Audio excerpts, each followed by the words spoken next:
Bonjour tout le monde.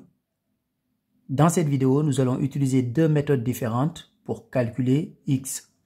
X ici, c'est tout simplement la largeur du rectangle ABCD. Donc ici, x, c'est la largeur. On connaît l'aire du rectangle. Donc si on arrive à trouver la longueur du rectangle, c'est-à-dire le côté AB, on pourra en déduire la largeur qui est égale à x ici. Maintenant, pour trouver la longueur ici, on connaît déjà le côté CE. Maintenant, il faut qu'on trouve ED. ED, c'est aussi égal à FG. Donc, le côté FG, nous allons appeler ça Y. Donc, si on arrive à trouver Y, on va faire tout simplement Y plus 4. Comme ça va nous permettre d'avoir la longueur ici. Et une fois qu'on connaît la longueur, vu qu'on connaît l'aire, on pourra tout simplement en déduire X qui est la largeur ici. Parce que tout simplement, l'aire d'un rectangle, c'est longueur fois largeur.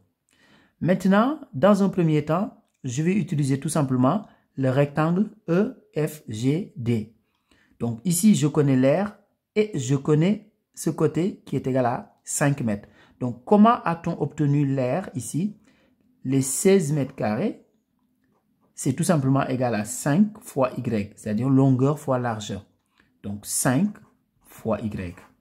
Donc ce côté fois ce côté est égal à 16. Ça nous permet tout simplement d'en déduire Y. Donc Y est égal à 16 cinquièmes. Ici, ce côté est égal à 16 cinquièmes. Donc le côté FG est égal au côté ED. Donc si je fais CE plus ED, j'obtiens tout simplement la longueur ici. Donc je vais faire CE plus ED. Comme ça me permettra de trouver le côté CD. Et le côté CD, c'est tout simplement la longueur de ce grand rectangle. CE, c'est égal à 4. Donc plus ED. ED, c'est la même chose que FG, c'est-à-dire Y. Donc plus 16 cinquièmes. Maintenant, je vais réduire au même dénominateur. Ici, 4, c'est la même chose que 4 sur 1. Donc, si je réduis au même dénominateur, ici, je fais fois 5. Là aussi, fois 5. Donc, 4 fois 5, 20. Donc, 20 cinquièmes plus 16 cinquièmes. Donc, ce qui est égal à 36 cinquièmes. Ce qui veut dire tout simplement que ce côté CD, qui est aussi égal à AB, est tout simplement égal à 36 cinquièmes. Donc, ce côté, c'est 36 cinquièmes. C'est tout simplement la longueur de ce rectangle. Comme je connais la longueur, maintenant, je peux en déduire la largeur. Parce que l'aire ici, c'est longueur fois largeur. Donc, les 36 mètres carrés, l'aire de ce grand rectangle, c'est tout simplement longueur fois largeur, c'est-à-dire 36 cinquièmes fois x. Donc, ce qui veut dire tout simplement que x est égal à 36 sur 36 cinquièmes. Mais divisé par une fraction revient à multiplier tout simplement par son inverse. Donc, c'est égal à 36. Donc, je dois diviser par 36 cinquièmes. Donc, je multiplie par l'inverse, c'est-à-dire 5 36e.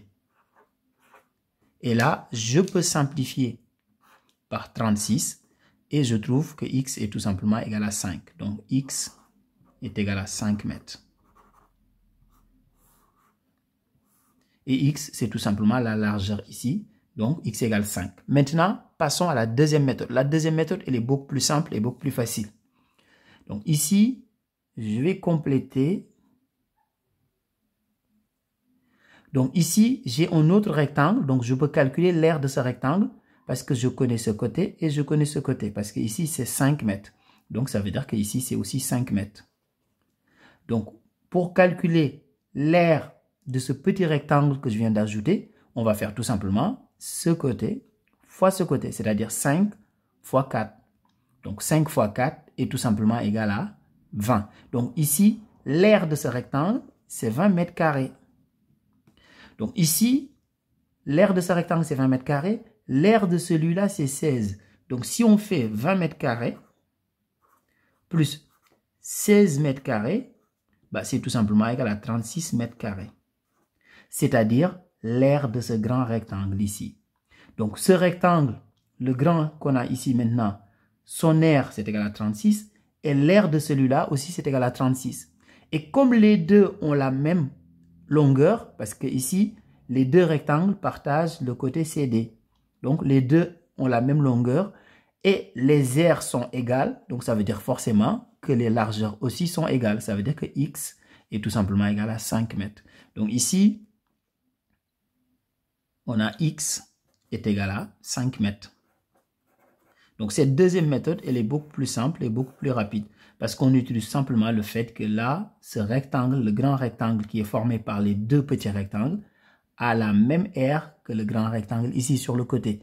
Et comme les deux rectangles ont exactement la même longueur, forcément, les deux ont la même largeur. Donc ce X là, bah, c'est tout simplement égal à 5 mètres ici. Au revoir.